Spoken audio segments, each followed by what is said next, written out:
It was Mahashivatri. The Shiv Mandir was glowing with lights and flowers under a starry sky.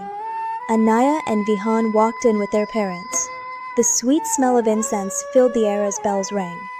"Look," said Vihan. So many people. Everyone was smiling in their colorful clothes.